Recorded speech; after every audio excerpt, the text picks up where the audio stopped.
Hello बच्चों, class 10th विज्ञान अध्याय 5 जैव प्रक्रम के वस्तुनिष्ठ इस वीडियो में कवर करेंगे, जो आपके वार्षिक परीक्षा की दृष्टि से बहुत ही महत्वपूर्ण है। हमारी सीरीज चल रही है, जो इसमें आपके लिए अध्याय वाइज अध्याय बहुत ही महत्वपूर्ण वस्तुनिष्ठ लेकर हम आपके लिए आ रहे हैं, जो आपके वार्षिक परीक्षा के लिए ऑब्जेक्टों की दृष्टि से बहुत ही महत्वपूर्ण हैं। और इसमें जो वस्तुनिष्ठ डाले गए हैं वो महत्वपूर्ण वस्तुनिष्ठ डाले गए हैं, और इसमें परीक्षा अध्ययन, केशव ज्ञानालोक, जीपीएच, बाकी जो राइटर की बुकें हैं वो भी इसमें डाली गई हैं।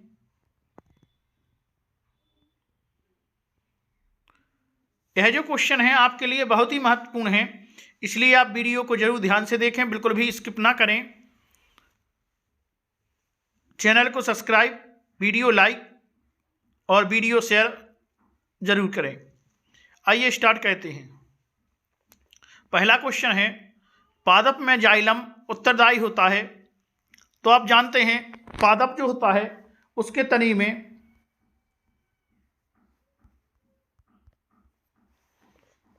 तनी में जाइलम और फिलोएम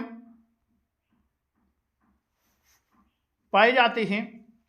जो जाइलम होता है वह जड़ों से पौधों की पत्तियों तक जल को ले जाता है, और जो फिलोएम होता है वो पत्तियों से भोज्य पदार्थ को नीचे जड़ तक लाता है। तो जो पादपों में जाइलम उत्तरदायी होता है ये जल वहन के लिए होता है। किसके लिए होता है? जल वहन के लिए। अगला क्वेश्चन है, पादपों में फिलोएम उत्तरदायी होता है, भोजन के वहन के लिए उत्तरदायी होता है। किसके लिए? भोजन के वहन के लिए उत्तरदायी होता है। तुम कह सकते हैं कि पादपों में जो फिलोएम उत्तरदायी होता है वो भोजन के लिए, और जो जाइलम उत्तरदायी है होता है वो जल के लिए। आपको याद रखना है जाइलम जल से, तो आप जानेंगे कि जल जो होता है, पौधे जल अपनी जड़ों से सोखते हैं और ऊपर पत्तियों को, जो प्रकाश संश्लेषण की क्रिया है, भोजन बनाने की क्रिया है, इसके लिए जल ऊपर ले जाते हैं। तो जो जल का वहन करता है वो जाइलम करता है, और जो भोज्य पदार्थ, जो पत्तियां भोजन बनाती हैं प्रकाश संश्लेषण की क्रिया द्वारा, उस भोज्य पदार्थों का वो फिलोएम कहता है। तो दोनों क्वेश्चन कवर हो गए हैं। अगला तीसरा क्वेश्चन है, स्वपोषी पोषण के लिए आवश्यक है। तो स्वपोषी पोषण के लिए आवश्यक जो है वो कार्बन डाइऑक्साइड, जल, क्लोरोफिल और सूर्य का प्रकाश। जो पौधे होते हैं वे अपना भोजन बनाते हैं। तो हम कह सकते हैं कि प्रकाश संश्लेषण के लिए उत्तरदायी कारक है CO2 कार्बन डाइऑक्साइड, जल H2O, क्लोरोफिल और सूर्य का प्रकाश। यह पौधों के प्रकाश संश्लेषण की क्रिया के लिए जरूरी होते हैं, और जो पौधों की प्रकाश संश्लेषण की क्रिया है इससे पौधे अपना भोजन स्वयं बनाते हैं, इसलिए उनको हम स्वपोषी कहते हैं। तो स्वपोषी पोषण किसमें पाया जाता है? पौधों में पाया जाता है। इसका कारण है कि पौधे अपना भोजन स्वयं बनाते हैं। तो पौधे अपना जो भोजन स्वयं बनाते हैं उसी को हम स्वपोषी पोषण कहते हैं। तो स्वपोषी पोषण के लिए क्या क्या आवश्यक होता है? तो इसके लिए carbon dioxide, CO2, carbon dioxide को हम CO2 बोलते हैं, जल H2O, क्लोरोफिल और सूर्य का प्रकाश। अगला क्वेश्चन है, चौथा क्वेश्चन है, प्रकाश संश्लेषण क्रिया पौधे के किस भाग में होती है? तो आप जानते हैं कि प्रकाश संश्लेषण की जो क्रिया होती है पौधों की पत्तियों में होती है। किस में होती है? पत्तियों में होती है। पौधे सूर्य के प्रकाश में पत्तियों में जो क्लोरोफिल पाया जाता है तो उससे वे अपना भोजन बनाते हैं। तो जो प्रकाश संश्लेषण की क्रिया होती है पौधों के किस भाग में होती है? यह पत्तियों में होती है। आइए पांचवा क्वेश्चन करते हैं। पांचवा क्वेश्चन है, वसा को वसीय अम्ल में कौन सा बीकर परिवर्तित कहता है? तो जो वसा होती है, वसा को वसीय अम्ल में परिवर्तित कहने वाला बीकर जो है वो है लाइपेज। कौन सा एंजाइम है? लाइपेज एंजाइम वसा को बसीय अम्ल में परिवर्तित करता है। आपको याद रखना है वसा को बसीय अम्ल में परिवर्तित करने वाला कौन है? Lipase enzyme. अगला क्वेश्चन है छठवां, श्वसन की क्रिया होती है। तो श्वसन की कैसी क्रिया है? तो श्वसन की एक अपचयन क्रिया है। कौन सी है? अपचयन क्रिया है। श्वसन एक कैसी क्रिया है? श्वसन एक अपचयन क्रिया है। अगला क्वेश्चन है सातवां, भोजन नली का कौन सा भाग यकृत से पित्तरस प्राप्त करता है? तो भोजन नली का कौन सा भाग यकृत से पित्तरस प्राप्त करता है? तो यह है छोटी आंत। कौन सा भाग है? छोटी आंत। उसको हम क्षुद्रांत भी कहते हैं, छोटी आंत या क्षुद्रांत। तो याद रखना है कि भोजन नली का कौन सा भाग यकृत से पित्तरस प्राप्त करता है? तो भोजन नली का जो छोटी आंत है वो यकृत से पित्तरस प्राप्त करती है। यकृत क्या निकालता है? यकृत पित्तरस निकालता है। अगला क्वेश्चन है आठवां, मांसपेशियों में ऑक्सीजन की कमी प्रायः क्रिकेट खिलाड़ियों के पैरों में जकड़न का कारण बनती है। इसका कारण है, तो इसका कारण है पाइरूवेट का लैक्टिक अम्ल में परिवर्तन। क्या है?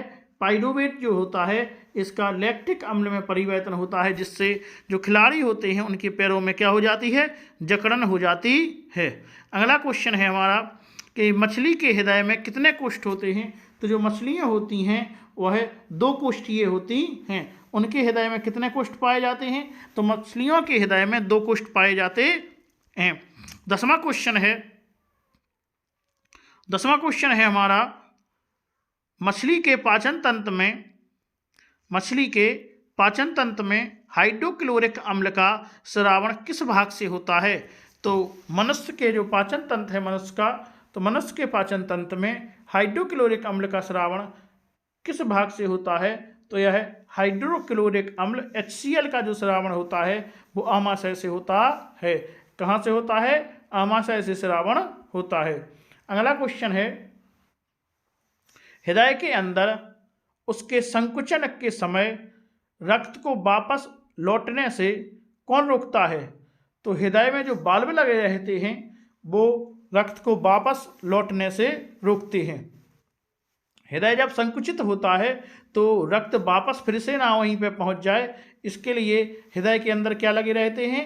हृदय में वाल्व लगे रहते हैं। जो वाल्व होते हैं, कपाट होते हैं, यह रक्त को वापस लौटने से रोकते हैं।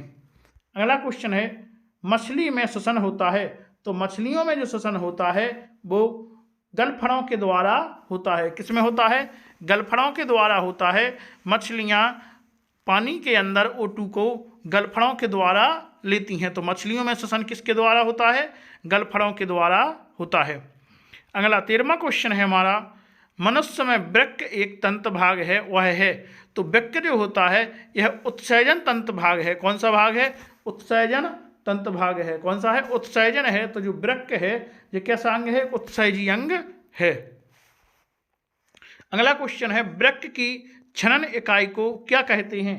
तो वृक्क की जो छनन इकाई है इसको हम नेफ्रॉन कहते हैं। क्या कहेंगे? नेफ्रॉन कहेंगे वृक्क की छनन इकाई को। अगला क्वेश्चन है हमारा 15वां, आमाशय में पाए जाते हैं। तो आमाशय में क्या क्या पाया जाता है? तो आमाशय में HCl पाया जाता है, हाइड्रोक्लोरिक अम्ल पाया जाता है, और आमाशय में प्रोटीन पाचक एंजाइम पाए जाते हैं। क्या पाया जाता है? प्रोटीन पाचक एंजाइम पाए जाते हैं, और आमाशय में श्लेष्मा पाई जाती है। तो आमाशय में 3 चीज़ें पाई जाती हैं। अगला क्वेश्चन है 16वां क्वेश्चन है, सूक्ष्म रोम का कार्य क्या होता है? तो जो सूक्ष्म रोम होते हैं ये हमारे छोटी आंत तो बड़ी आंत में पाए जाते हैं। यह सतहीय क्षेत्रफल को बढ़ाना, भोजन का अवशोषण करना। सतहीय क्षेत्रफल होते हैं, जो सतह का क्षेत्रफल होता है उस सतह के क्षेत्रफल को बढ़ाना और भोजन का अवशोषण करना है। किसका काम है? सूक्ष्म जो रोम पाए जाते हैं ये किसमें पाए जाते हैं? ये हमारे क्षुद्रांत में पाए जाते हैं, या छोटी आंत या बड़ी आंत में पाए जाते हैं। अगला 17वां क्वेश्चन है, ग्लूकोज का पाइरूवेट में विखंडन कहाँ होता है? तो ग्लूकोज का पाइरूवेट में जो विखंडन होता है, ग्लूकोज जो होता है उसका पाइरूवेट में जो विखंडन होता है वह कोशिका द्रव्य में होता है। कहाँ पे होता है? कोशिका द्रव्य के अंदर जो ग्लूकोज होता है, ग्लूकोज का पाइरूवेट में विखंडन होता है। कहाँ पे होता है? कोशिका द्रव्य में होता है। अगला क्वेश्चन है 18वां, एटीपी का, किसका? एटीपी का मुख्य रूप से प्रयोग होता है। तो जो एटीपी होती है उसका प्रयोग पेशियों को सिकुड़ने में, प्रोटीन संश्लेषण में और तंत्र का आवेश संचरण में। तो जो एटीपी होता है उसका मुख्य कार्य प्रमुख उपयोग क्या है? तो एटीपी का प्रमुख उपयोग है पेशियों को सिकुड़ने में, प्रोटीन संश्लेषण में और तंत्र का आवेश संचरण में होता है। याद रखना है आपको। अगला क्वेश्चन है हमारा 19वां क्वेश्चन है, वे सभी प्रक्रम जो सम्मिलित रूप से अनुरक्षण का कार्य कहते हैं उन्हें क्या कहते हैं? तो वे सभी प्रक्रम जो सम्मिलित रूप से अनुरक्षण का कार्य कहते हैं उन्हें हम जैव प्रक्रम कहते हैं। कैसे प्रक्रम कहेंगे? उन्हें हम जैव प्रक्रम कहेंगे। चलिए अगला 20वां क्वेश्चन है, अग्नाशय से निकलने वाले वसापाचक विकर्ण का नाम क्या है? तो अग्नाशय से निकलने वाले वसापाचक विकर्ण का नाम क्या है? तो इसका नाम है लाइपेज एंजाइम। क्या है? लाइपेज एंजाइम है। अगला क्वेश्चन है हमारा 21वां क्वेश्चन है, आमाशय से निकलने वाले प्रोटीन पाचक विकर्ण का नाम क्या है? तो आमाशय से जो प्रोटीन का पाचक कहने वाला एंजाइम निकलता है वो क्या है? पेप्सिन। कौन सा है? पेप्सिन जो होता है ये प्रोटीन का पाचक कहने में सहायक होता है। तो कहा जाए कि प्रोटीन का पाचन कौन कहता है? पेप्सिन एंजाइम कहता है। यह कहाँ से निकलता है? आमाशय से निकलता है। अगला क्वेश्चन है, अग्नाशय से निकलने वाले प्रोटीन पाचक विकर्ण का नाम बताइए। तो जो अभी जो आमाशय से पेप्सिन आमाशय से निकलता है और अग्नाशय से जो निकलता है वो ट्रिप्सिन एंजाइम होता है। कौन सा प्रोटीन को पचाने में कौन सा विकर्ण काम करता है? ट्रिप्सिन विकर्ण काम करता है। ट्रिप्सिन कहाँ से निकलता है? ट्रिप्सिन निकलता है अग्नाशय से और पेप्सिन निकलता है आमाशय से। चलिए अगला 23वां क्वेश्चन है हमारा, कार्बोहाइड्रेट, प्रोटीन तथा वसा का पूर्ण पाचन मुख्य रूप से कहाँ होता है? तो कार्बोहाइड्रेट, प्रोटीन तथा वसा का पूर्ण पाचन जो होता है वह छोटी आंत में होता है। कहाँ पे होता है? मुख्य रूप से यह छोटी आंत में होता है। किस किस का? कार्बोहाइड्रेट का, प्रोटीन का और वसा का। जो पूर्ण पाचन है ये कहाँ पे होता है? छोटी आंत या क्षुद्रांत में होता है। छोटी आंत का दूसरा नाम क्षुद्रांत है। 24वां क्वेश्चन है, वायवीय श्वसन किसकी उपस्थिति में होता है? तो वायवीय जो श्वसन होता है वह ऑक्सीजन की उपस्थिति में होता है। किसकी उपस्थिति में होगा? वायवीय श्वसन जो है वह ऑक्सीजन की उपस्थिति में होता है। अगला क्वेश्चन है 25वां क्वेश्चन है, श्वसन क्रिया के दौरान निकलने वाली कौन कौन सी गैस चूने के पानी को दूधिया कह देती हैं? तो श्वसन क्रिया के दौरान जो कार्बन डाइऑक्साइड है CO2 है जे चूने के पानी को दूधिया कर देती है। चूना जो होता है उस जब श्वसन जो CO2 है उससे क्रिया करती है तो यह चूने के पानी को कैसा कर देती है? चमकदार बना देती है, मतलब सफ़ेद, ज़्यादा सफ़ेद कर देती है, दूधिया बना देती है। कौन सी गैस? CO2 जो गैस है वह चूने को दूधिया बना देती है। अगला 26वां क्वेश्चन है, जीवधारियों में ऊर्जा मुद्रा का नाम क्या है? तो जीवधारियों में जो ऊर्जा होती है वो ATP के रूप में संचित रहती है। किसके रूप में संचित रहती है? ATP के रूप में। अगला क्वेश्चन है, यह ATP के रूप में कहाँ पर रहती है? तो यह माइटोकॉन्ड्रिया में रहती है। उसी को कोशिका का पावर हाउस हम कहते हैं। किसको? माइटोकॉन्ड्रिया को।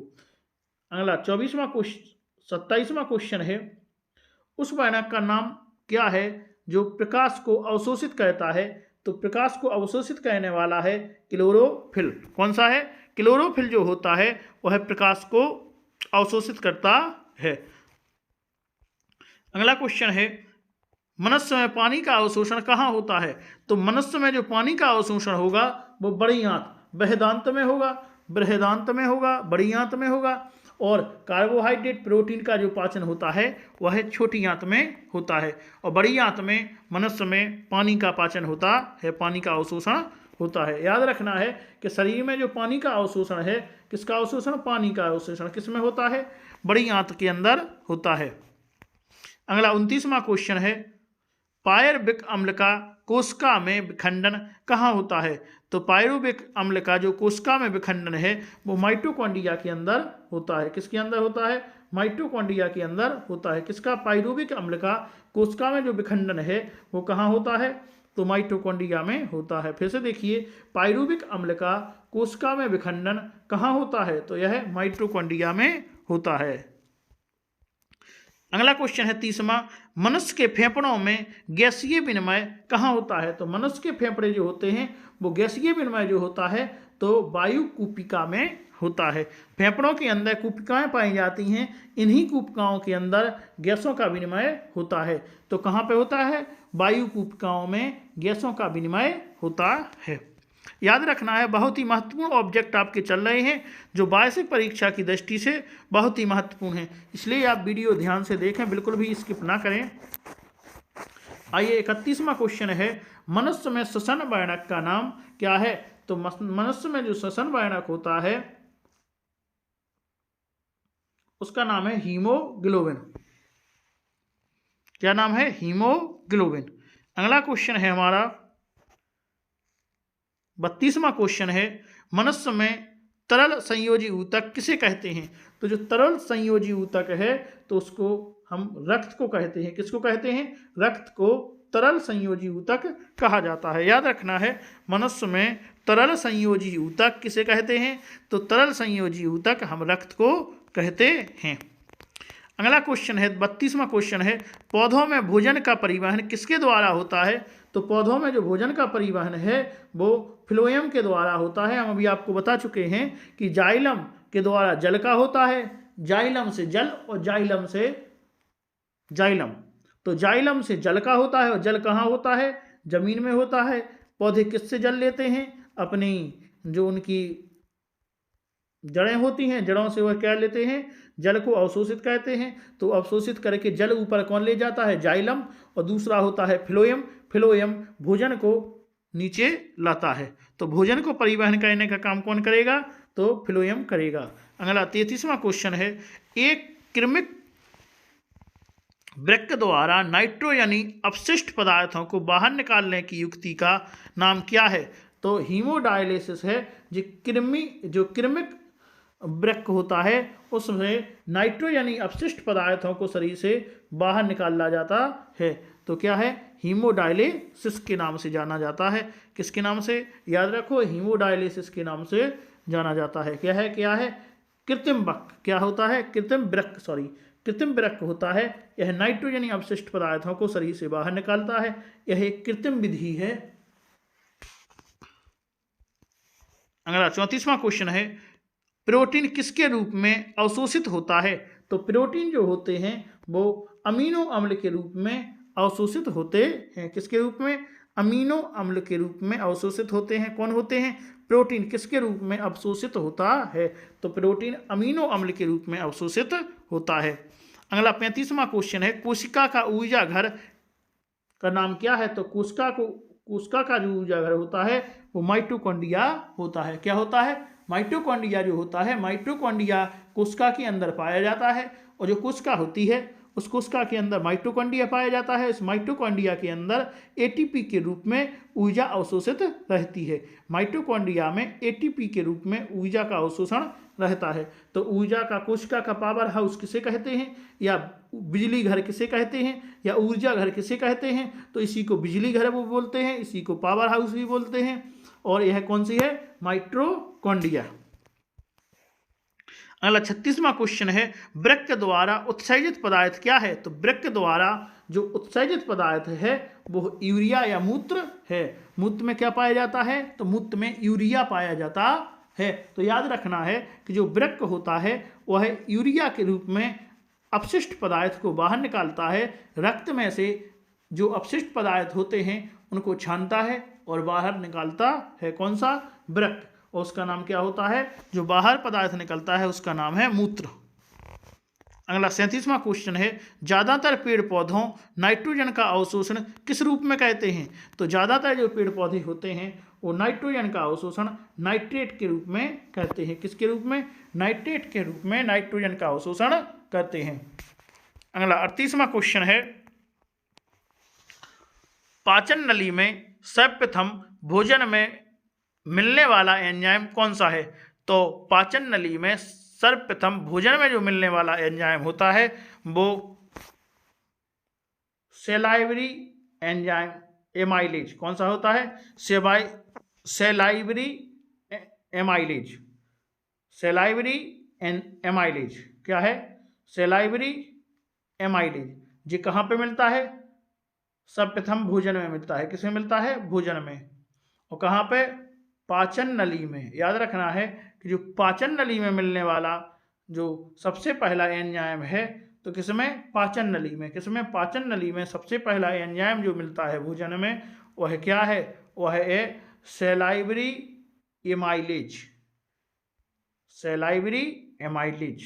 अगला क्वेश्चन है 39वां क्वेश्चन है, शरीर में पानी का अवशोषण कहाँ होता है? तो अभी हम बता चुके हैं कि शरीर में जो पानी का अवशोषण होता है वो बड़ी आंत में होता है, बृहदांत में होता है। और जो कार्बोहाइड्रेट, प्रोटीन, वसा, इन सब चीज़ों का जो पाचन होता है वह छोटी आंत में होता है। सबसे पहले भोजन छोटी आंत में पहुंचता है, उसके बाद फिर बड़ी आंत में पहुंचता है। अगला 40वां क्वेश्चन है, पाइरूवेट का ऑक्सीजन के अनुपस्थिति में विखंडन होने पर अंतिम उत्पाद कौन सा बनता है? तो जो पाइरूवेट का ऑक्सीजन की अनुपस्थिति में, किसमें? ऑक्सीजन की जब अनुपस्थिति होती है तो पाइरूवेट का जो विखंडन होता है उसमें अंतिम उत्पाद कौन सा बनता है? तो जल एवं एथेनॉल बनता है। क्या बनेगा? जल एवं एथेनॉल। लेकिन याद रखना है जब ऑक्सीजन की अनुपस्थिति होगी तब पाइरूवेट की बात हो रही है, और इसके विखंडन में लास्ट में जो सबसे अंतिम में जो उत्पाद बनेगा वो जल एवं एथेनॉल होगा। अगला 41वां क्वेश्चन है, अपशिष्ट पदार्थों का शरीर से बाहर निकालने की प्रक्रिया को क्या कहते हैं? तो अपशिष्ट पदार्थों को शरीर से बाहर निकालने की जो प्रक्रिया होती है उसको हम उत्सर्जन कहते हैं। क्या कहेंगे? उसको हम उत्सर्जन कहेंगे। 42वां क्वेश्चन है, स्फैग्नोमैनोमीटर नामक संयंत्र से क्या होता है? तो इससे रक्त दाब नापा जाता है। क्या नापा जाता है? रक्त दाब को नापा जाता है। स्फैग्नोमैनोमीटर जो होता है उससे रक्त दाब नापा जाता है। अगला 43वां क्वेश्चन है, कपाट कहाँ पाए जाते हैं? तो हमने जान चुके हैं कि जो बाल्ब होते हैं, बाल्ब या कपाट, ये दोनों हृदय के अंदर पाए जाते हैं। क्या? कपाट और बाल्ब ये किसके अंदर पाए जाते हैं? हृदय के अंदर पाए जाते हैं। 44वां क्वेश्चन है, मानव शरीर में ऑक्सीजन के लिए उत्तरदायी है। तो मानव शरीर में ऑक्सीजन का जो परिवहन कहता है तो वह रक्त कहता है। तो कौन कहता है? रक्त मानव शरीर में ऑक्सीजन का परिवहन कहता है। अगला 45वां क्वेश्चन है, जलीय जीव श्वसन के लिए ऑक्सीजन का उपयोग करते हैं। तो जो जलीय जीव होते हैं जो श्वसन के लिए ऑक्सीजन का उपयोग करते हैं तो कैसे करते हैं? ये वायवीय ऑक्सीजन का उपयोग करते हैं। कैसे? वायवीय ऑक्सीजन का उपयोग करते हैं। अगला, गुर्दों की निस्पंदन इकाई क्या कहलाती है? तो गुर्दों की जो निस्पंदन इकाई है वो नेफ्रॉन कहलाती है। क्या कहलाती है? नेफ्रॉन कहलाएगी। अगला क्वेश्चन है हमारा 47वां क्वेश्चन है, अत्यधिक रक्तस्राव की दशा में रक्त का थक्का जमाकर किसका अनुरक्षण करती है? तो कौन कहता है रक्त का थक्का कौन जमाता है? तो प्लेटलेट्स जो होती हैं यह रक्तस्राव की दशा में रक्त का थक्का जमाती हैं। तो कौन जमाता है? प्लेटलेट्स। कौन जमाती हैं? प्लेटलेट्स जो होती हैं वो रक्त का थक्का जमाने में सहायक होती हैं। अगला 48वां क्वेश्चन है, आमाशय का आंतरिक स्तर कि हाइड्रोक्लोरिक अम्ल से रक्षा निम्न में से किसके द्वारा होती है? तो जो आमाशय होता है उसकी आंतरिक स्तर जो होती है, अंतिम दीवार जो होती है, आंतरिक अंदर वाली जो दीवार होती है, उसका हाइड्रोक्लोरिक अम्ल से रक्षा कौन कहता है?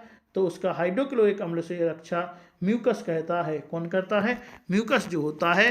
तो जो आमाशय के अंदर की जो होती है दीवार स्तर जो होता है उसको HCl हाइड्रोक्लोरिक अम्ल से कौन रक्षा कहता है? तो म्यूकस रक्षा करता है। अगला क्वेश्चन है हमारा, सरीसृप जंतुओं में कितने कोष्ठ होते हैं? तो सरीसृप जंतु जो होते हैं उनमें 3 कोष्ठ होते हैं।